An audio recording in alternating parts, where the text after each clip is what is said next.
Hello दोस्तों, good morning. अमन classes में आप सभी का स्वागत है। देखिए, मैं आपको जीके का 2021 और 2020 का प्रैक्टिस सेट करवा चुका हूँ और मैं आपको आज 2019 का प्रैक्टिस सेट कराने जा रहा हूँ यूपी बीएड का, ठीक है, जो लास्ट ईयर का एग्जाम का आपका है, प्रीलिम्स का। देखिए, ये क्वेश्चन कराने जा रहा हूँ जीके के, आपको 1 से लेके 50 तक क्वेश्चन। चलिए शुरू करते हैं। देखिए,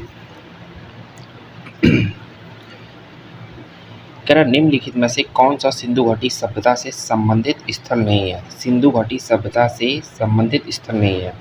देखो, कालीबंगन जो है सिंधु घाटी सभ्यता में आता है, रोपड़ भी आता है, लोथल भी आता है, लेकिन पाटलिपुत्र जो है ये सिंधु घाटी सभ्यता के स्थल आपका नहीं आता है। लोथल से प्राप्त प्रमाण में युगल समाधि, पतन घोड़े का अवशेष, धान की बूसी, रोपड़ से प्राप्त परिणाम में तावे की कुल्हाड़ी, मानव कंकाल के साथ कुत्ता और कांगे के मंगल से क्या मिला, जुते हुए खेत के साक्ष्य, अग्निकुंड आदि सिंधु प्रदेश से आपकी प्राप्त हुई है। और पाटलिपुत्र में तृतीय बौद्ध आपकी सभा आयोजित की गई है, जिसके अध्यक्ष कौन थे, मंगोलपुत्र तिष्य थे, जो कि शासक से अशोक से संबंधित रखते। देखिए नेक्स्ट क्वेश्चन, कह रहा उपनयन समारोह से क्या तात्पर्य है। उपनयन समारोह से क्या तात्पर्य है। कह रहा बच्चे को पवित्र जनेऊ धारण कराया जाता है। उपनयन उसे कहते हैं जो बच्चों को क्या होता है, उपनयन समारोह बच्चे को पवित्र जनेऊ धारण किया जाता है। उपनयन संस्कार को यज्ञोपवीत संस्कार के नाम से भी जाना जाता है। इसमें क्या होता है, बच्चे को पवित्र जनेऊ धारण करवाते हैं। और प्राचीन समय से आज के समय में इस संस्कार का स्वरूप बिल्कुल बदल चुका है। पहले इस संस्कार में क्या होता है कि शुद्धिकरण संस्कार के रूप में जानते थे, जिसके उपरांत शिष्य गुरु के साथ आश्रम में रहकर शिक्षा ग्रहण करते थे। इस संस्कार के उपरांत बालकों को द्विज कहा जाता है और पहले यह अनिवार्य नहीं था, परंतु कर्म कांडों के द्वारा इसे अनिवार्य कर दिया गया और सामान्यतः विवाह पूर्व किया जाने लगा। तो आप बोल सकते हो कि उपनयन समारोह से क्या तात्पर्य, पवित्र बच्चे को पवित्र जनेऊ धारण कराया जाता है। क्वेश्चन नंबर देखिए, क्वेश्चन नंबर 3, पाली में बौद्ध ग्रंथों को आमतौर पर त्रिपिटक यानी कि थ्री फोल्ड बास्केट कहा जाता है। इनमें से कौन सा त्रिपिटक में संबंध नहीं है। 3 आपके त्रिपिटक थे, अधिधम पिटक, सुत्त पिटक, विनय पिटक, उपशाखा पिटक नहीं था आपके, ठीक है। क्वेश्चन नंबर देखिए 14,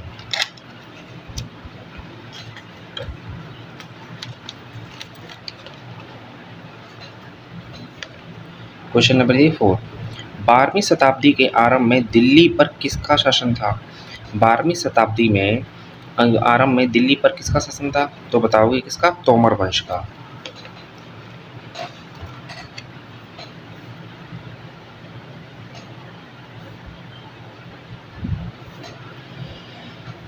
देखिए क्वेश्चन नंबर 5, इनमें से कह रहा है किसने अकबर की धार्मिक नीति आलोचना की थी। धार्मिक नीति की आलोचना किसने की थी, बदायूंनी ने। अकबर की धार्मिक नीति की आलोचना बदायूंनी ने की थी। अकबरनामा की रचना किसने की थी, अबुल फजल ने की थी। वह दीन इलाही धर्म का प्रमुख पुरोहित था। दीन इलाही धर्म स्वीकार करने वाले प्रथम एवं अंतिम हिंदू शासक कौन था, बीरबल था। वास्को डिगामा, तो इसका ऑप्शन हो गया सी। वास्को डिगामा किस वर्ष कालीकट उतरा था, तो वास्को डिगामा 1498 में कालीकट के पास उतरा और ये भारत आने वाला पहला उत्तमाशा अंतरिक्ष के पास पहुंचा और पहला यूरोपीय नाविक था। तो क्वेश्चन कौन सा हो गया, वास्को डिगामा किस वर्ष कालीकट उतरा, 1498 में। क्वेश्चन नंबर 7, स्वामी दयानंद सरस्वती ने किस शहर में पहली बार 1875 में आर्य समाज की स्थापना की। तो आर्य समाज की स्थापना कहाँ पे हुई, बॉम्बे, अब इसको क्या बोलते हैं, मुंबई। तो स्वामी दयानंद सरस्वती ने 1875 ईस्वी में मुंबई में की थी। और स्वामी दयानंद सरस्वती का रचित सत्यार्थ प्रकाश एक ग्रंथ जो आया था, कब आया था, 1875 ईस्वी में। क्वेश्चन नंबर 8 देखिए, भारत में राजनीतिक सुधारों के लिए आंदोलन शुरू करने वाले भारतीय नेता कौन थे। तो राजनीतिक सुधारों के लिए आंदोलन शुरू करने वाले भारतीय नेता राजा राममोहन राय थे।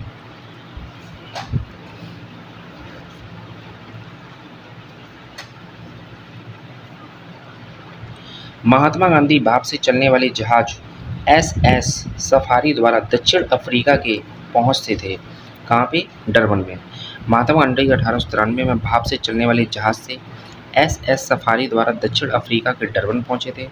वह दक्षिण अफ्रीका में भारतीय समुदाय के नेता बने और दक्षिण अफ्रीका में अहिंसक आंदोलन में उनकी भागीदारी सबसे ज़्यादा रही।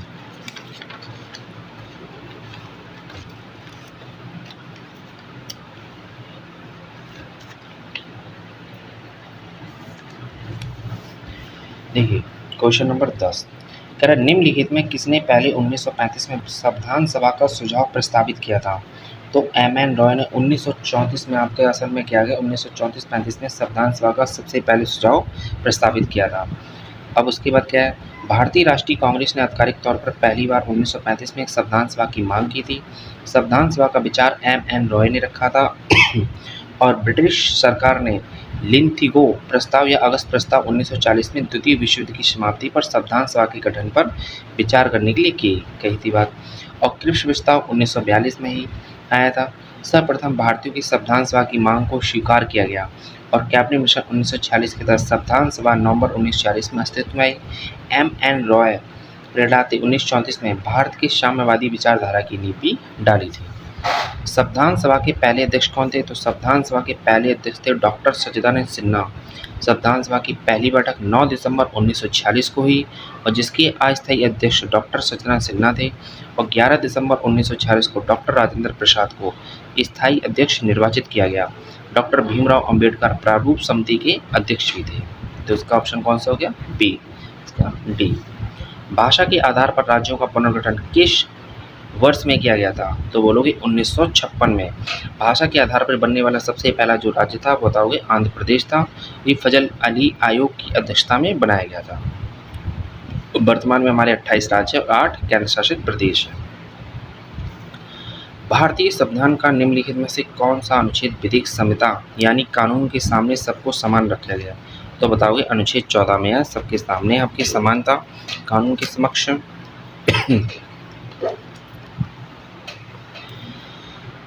नीलम संजीवा रेड्डी भारत के राष्ट्रपति थे, कौन से नंबर के, छठे नंबर के।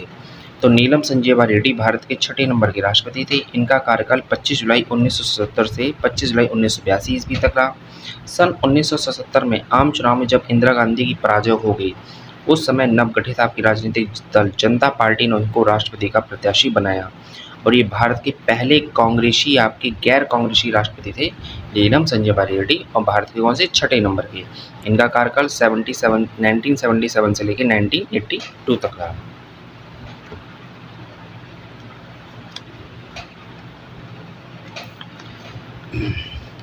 भारतीय संविधान के किस अनुच्छेद के तहत उपराष्ट्रपति का चुनाव होता है। तो उपराष्ट्रपति का चुनाव किसके तहत होता है, आप यहाँ पे बताओगे अनुच्छेद 63 के अनुसार भारत का एक उपराष्ट्रपति होगा, लेकिन अनुच्छेद 66 मतलब 66 के तहत उपराष्ट्रपति के चुनाव की प्रक्रिया दी गई है। और वर्तमान में उपराष्ट्रपति राज्यसभा का प्रधान सभापति होता है और वर्तमान में वेंकैया नायडू भारत के 13वें नंबर के उपराष्ट्रपति हैं। और वर्तमान में उपराष्ट्रपति का वेतन कितना होता है, 4 लाख रुपए। लोकसभा की सदस्यता के लिए उम्मीदवारों की न्यूनतम आयु क्या निर्धारित की गई है। तो न्यूनतम आयु कौन सी होगी, 25 वर्ष। अनुच्छेद 84 के अनुसार लोकसभा की सदस्यता के लिए उम्मीदवारों की न्यूनतम आयु 25 साल है, कम से कम होनी चाहिए। और राज्यसभा के लिए कितनी, 30 साल होनी चाहिए। 61वें संविधान संशोधन 1989 के द्वारा मतदाता की न्यूनतम आयु 21 साल से घटाकर 18 साल भी कर दी गई है। भारत में केंद्रीय मंत्रिमंडल में अधिकतम कितने मंत्रिमंडल हो सकते हैं, केंद्रीय में कितने, लोकसभा में कम से 15%। कौन सा संविधान संशोधन है, 51वां संविधान संशोधन 2003 के तहत। भारत में किसी राज्य के राज्यपाल की नियुक्ति निम्नलिखित में कौन करता है। राज्य के राज्यपाल की नियुक्ति भारत का राष्ट्रपति करता है।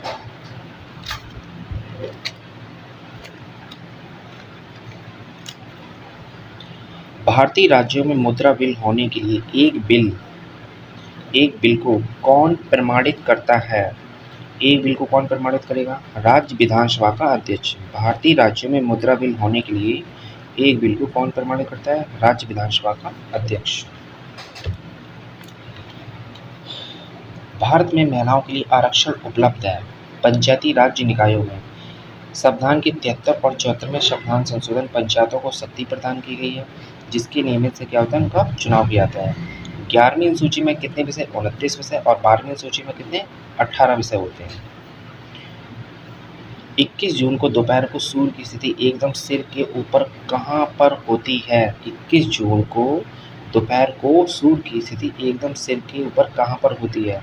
तो बताओगे कहाँ पर? 63 पॉइंट यानी कि 23.5 उत्तर में, और 21 जून को ही योगा डे मनाया जाता है। ग्रीनलैंड कहाँ पर स्थित है? ग्रीनलैंड उत्तरी अटलांटिक में स्थित है। ग्रीनलैंड दुनिया का सबसे बड़ा आपका द्वीप है, और यह उत्तरी अमेरिका यूरोप के बीच उत्तरी अटलांटिक महासागर में स्थित है। ग्रीनलैंड की राजधानी नुक है, और ग्रीनलैंड का क्षेत्रफल कितना है? 2,17,500 वर्ग किलोमीटर। समुद्री जल का औसतन खारापन कितना है? समुद्री जल का औसतन खारापन बोलोगे 3.5% है।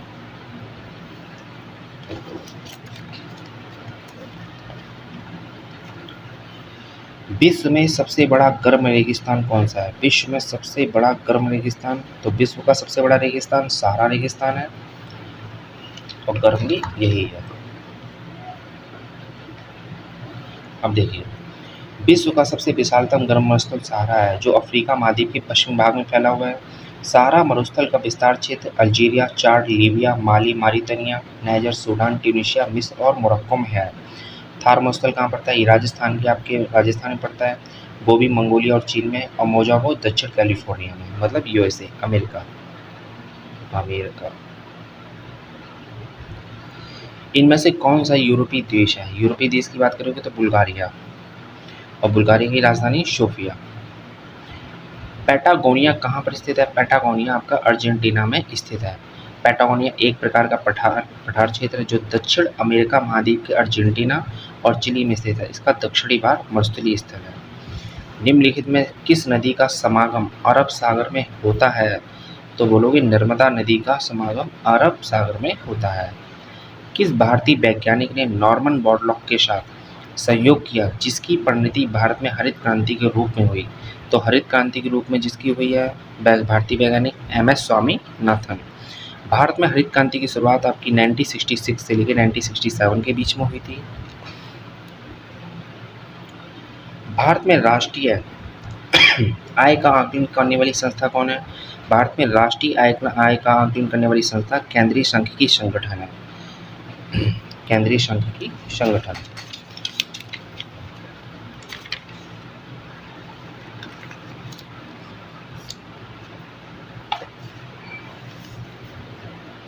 भारत में निम्न में से क्या अप्रत्यक्ष कर एक श्रेणी में आता है? अप्रत्यक्ष कर एक श्रेणी में जो आता है आपका, तो बोलो अप्रत्यक्ष कौन सा? सेवा कर। 2011 की जनगणना की रिपोर्ट के अनुसार निम्नलिखित में से किस राज्य में जनजातीय जनसंख्या नहीं है? जनजातीय जनसंख्या हरियाणा में नहीं है। कायाकल्प और शहरी परिवर्तन के लिए अटल मिशन अमूर्त किस मंत्रालय के अधीन आता है? अमूर्त किस मंत्रालय की? आवास और शहरी मामलों के मामले में।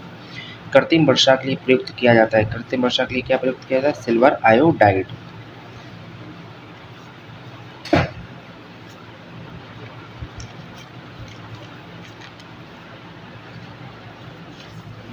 मोनोजाइट किसका सेक्स है? मोनोजाइट किसका? थोरियम का अयस्क है। विश्व में 75% थोरियम दक्षिण भारत में पाया जाता है। कितना? 75%, 75%।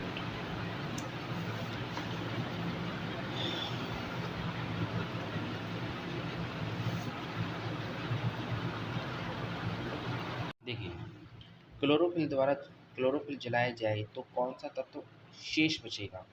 अगर क्लोरोफिल जलाया जाए तो कौन सा तत्व शेष बचेगा? तो बताओगे कौन सा? Mg। ठीक है, Mg इसमें शेष बचेगा। निम्नलिखित में कौन सा रोग पुरुषों की तुलना में महिलाओं में बहुत कम होता है? तो बोलोगे वर्धनता, मतलब कलर ब्लाइंडनेस। वर्धनता रोग में रोगी को लाल और हरे रंग की पहचान की क्षमता नहीं होती है। इस रोग में मुख्य रूप से पुरुष क्या होता है? प्रभावित होता है, और स्त्रियों में तभी होता है जब इसके दोनों गुण डबल एक्स प्रभावित हों, और रोग की भाग स्त्रियां होती हैं। एक ही समय दोनों तरफ कौन सा प्राणी दे सकता है? एक ही समय दोनों तरफ कौन सा प्राणी दे सकता है? गिरगिट। गिरगिट जो है सरीसृप परिवार में आपका कैमेलियो रेनिडियो का एक सदस्य है। गिरगिट पेड़ों पर रहने वाली छिपकलियां जो प्रायः क्या होती हैं? अपने शरीर के रंग के बदलने की क्षमता में होती हैं।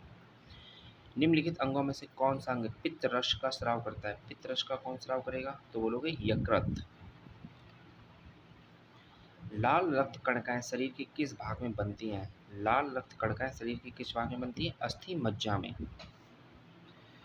एक स्वस्थ मनुष्य के शरीर में लगभग कितना खून होता है? 5 से 6 लीटर होता है और इसकी अवधि जीवन काल कितनी होती है? 100 से लेकर 120 दिन की होती है।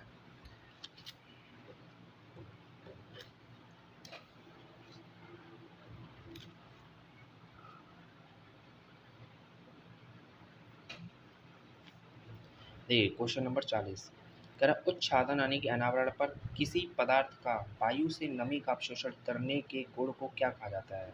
तो इसमें बताओगे प्रश्नवेदन। ALU की फुल फॉर्म क्या होती है? Arithmetic logic unit. कंप्यूटर के कीबोर्ड में कितनी वर्णमाला की की होती है? कंप्यूटर के कीबोर्ड में कितनी वर्णमाला होती हैं? बोलोगे 26। कंप्यूटर के कीबोर्ड में कुल 26 वर्णमाला होती हैं, जबकि कीबोर्ड में सामान्यतः 102 की होती हैं। और ये 3 प्रकार की होती है, जिसको बोलते हुए अल्फा न्यूमेरिक, फंक्शनल की और स्पेशल की। निम्नलिखित में कौन सा अजैविक नहीं है? तो अजैविक पानी, मृदा, हवा या कवक। कवक आपका अजैविक नहीं है। फ्लाई ऐश, फ्लाई ऐश है। फ्लाई ऐश क्या होता है? ऐश के लघु गुण फ्लाई ऐश को बोलते हैं। उड़ान राग फ्लाई ऐश लघु के गुण कण है। उड़ान राग बहुत सी चीज़ों जैसे कोयला को जलाने से निर्मित पदार्थ महीन कणों से निर्मित होती है। ये हल्के कण उत्सर्जित गैसों के साथ ऊपर उठ जाते हैं। जो राख ऊपर नहीं उठती और वह पैंदी की राख कहलाती है। कोयले से चलने वाली विद्युत संयंत्रों से उत्पन्न फ्लाई ऐश उड़ान राख प्रायः क्या होती है? चिमनियों को ग्रहण कर लेती है और सभी फ्लाई ऐश SiO2 और CaO में होती है।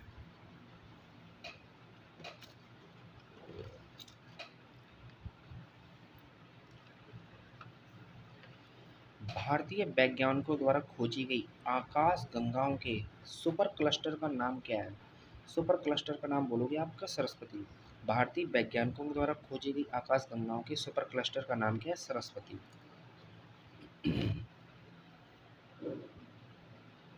ये क्वेश्चन आपका बहुत इंपॉर्टेंट है, पेपर में आने की संभावना बिल्कुल है। मधुबनी कला कहाँ प्रसिद्ध है? मधुबनी कला जो आपकी प्रसिद्ध है, बोलोगे मिथिला। भारतीय लोक चित्रों की प्रसिद्ध शैली मधुबनी है। यह बिहार की मिथिला, दरभंगा, पूर्णिया, मधुबनी एवं नेपाल के कुछ क्षेत्रों पर प्रसिद्ध है। भारत में चित्रकारी रंगोली के रूप में प्रसिद्ध थी, परंतु धीरे धीरे दीवारों और कपड़ों पर भी की जाने लगी। प्रति वर्ष अंतर्राष्ट्रीय जनसंख्या दिवस कब मनाया जाता है? तो जनसंख्या दिवस 11 जुलाई को, 15 अगस्त को स्वतंत्रता दिवस, 31 अक्टूबर को इंदिरा गांधी की पुण्यतिथि और 22 मार्च को राष्ट्रीय विश्व जल दिवस। वैश्विक स्तर पर प्रथम अंतर्राष्ट्रीय योग दिवस कब मनाया जाता है? तो 21 जून 2015 को अंतर्राष्ट्रीय योग दिवस मनाने की घोषणा हो चुकी है और आज के दिन ही मनाया 21 जून को। ब्रिक्स देश का हिस्सा कौन सा राष्ट्र है? ब्रिक्स देश का एक हिस्सा कौन सा राष्ट्र है? तो आप बोलोगे ब्राजील। ब्राजील। देखिए लास्ट और अंतिम क्वेश्चन 50। उत्तर प्रदेश के निम्न में से कौन से जिले की सीमा मध्य प्रदेश के साथ साझा नहीं करती है? उत्तर प्रदेश की जिले की कौन सीमा मध्य प्रदेश के साथ साझा नहीं करती है? तो देखो इलाहाबाद भी करती है, मिर्ज़ापुर, इटावा भी, लेकिन अलीगढ़ नहीं करती। उत्तर प्रदेश इलाहाबाद, मिर्ज़ापुर, आगरा, इटावा, झांसी, ललितपुर, बांदा, चित्रकूट, सोनभद्र आदि जिले मध्य प्रदेश राज्य के साथ सीमा लगाते हैं। लेकिन उत्तर प्रदेश के अलीगढ़ की सहारनपुर, शामली, गौतम बुद्ध नगर, मथुरा ये सभी जिले हरियाणा राज्य के साथ सीमा लगाते हैं। किसके साथ नहीं है? अलीगढ़ के साथ। देखो मैंने आपको जीके के 1 से लेके आपको 50 क्वेश्चन कराए हैं, ठीक है, और 2019 का सेट करवाया है ये लास्ट ईयर का। और अगर आपको वीडियो अच्छी लगी है तो इसको चैनल को सब्सक्राइब कीजिए और लाइक कीजिए।